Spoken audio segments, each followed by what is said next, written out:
Greetings everyone, this is dslyecxi, and in this video we'll be taking a look at Bell Simtech's DCS UH-1H Huey.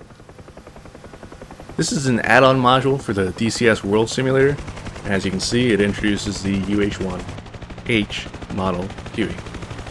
In this video I'll be flying around in the gunship variant, and we'll be doing the instant action, quote, easy mission. As you can come to expect from any DCS product, we have the full nice 6 degree of freedom cockpit. The instruments, the controls, everything moves accordingly. You can fly from either the right hand or the left hand seat. The right hand pilot has a different set of options available to him to the left one. In this instance we have the M134 miniguns on the side. They're on flexible mounts. And the co-pilot, I guess we could say, the left seater, has access to that. It's this little thing you can see in the upper right. It's shaking all around with the rest of the aircraft. There you can see the guns on the wings. Now this is something I didn't quite understand previously. I knew they were flexible mounts. I didn't know how flexible. It's actually really impressive. So we have our targets off to about our 10 o'clock right now. I'll be turning in on them, and we'll use this left gunner's flexible mount controls to engage this set of vehicles and infantry.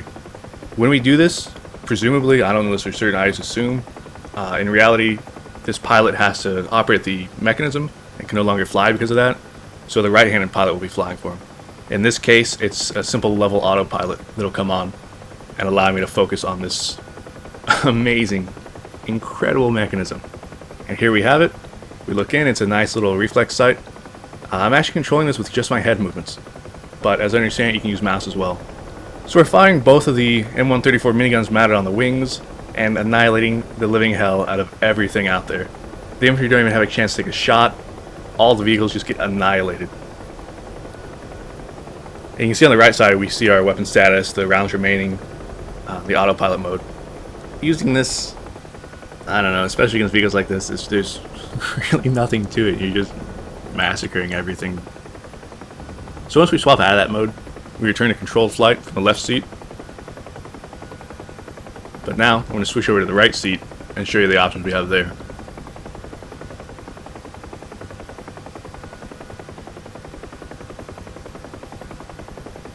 The little reticle you just saw pop up, that's an abstraction of the actual sight, which isn't yet modeled. This is a beta currently. But that's the same basic idea as the other one. You can use the flex mount from this seat. It's just not as easy. You could adjust the sight left, right, up, down. I keep it centered. If I need to use a flex, I'll switch to that. You'll notice that I switched over to rocket mode. I'm going to fire one pair of rockets with every trigger press. And you can set this up in different salvos, and 2 at a time works good for me. Since I've played this mission a few times, I know there's a convoy coming down this road. You might have seen it earlier. This convoy has 2 armored vehicles in the front and rear with medium machine guns on them, and I'm going to take them out.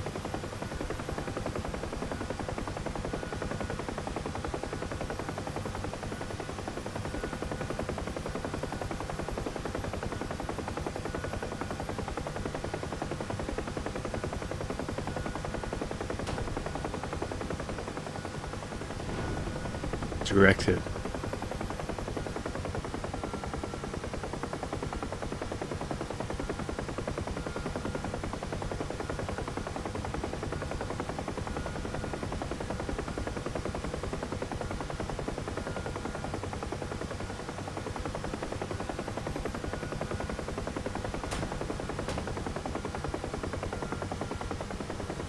Now, it would be very easy to start from higher altitudes, fire from further away, use that flex mount, whatever.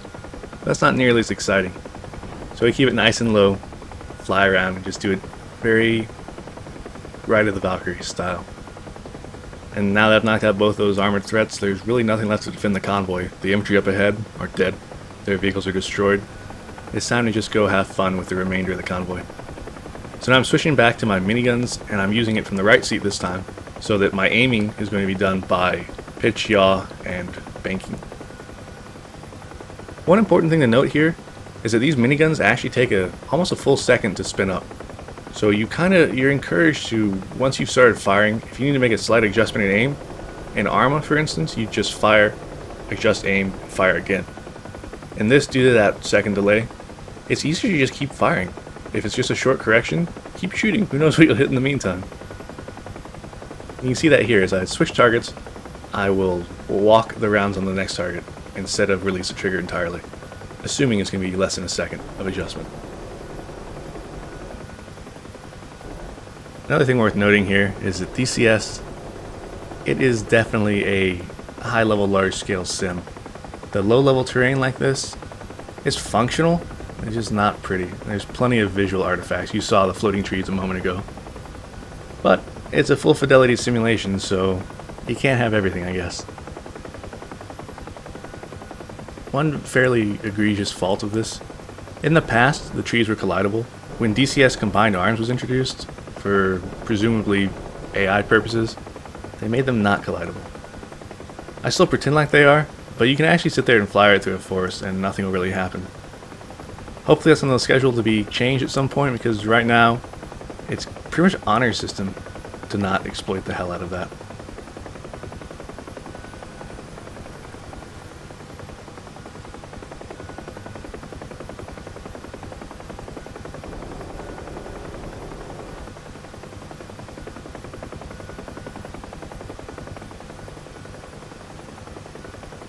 So with everything basically dead, it's time to attempt a landing.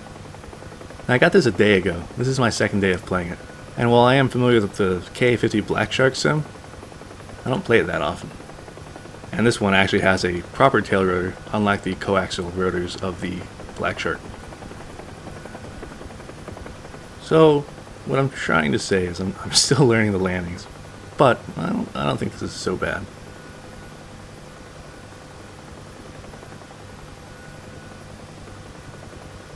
And there we go. Not bad.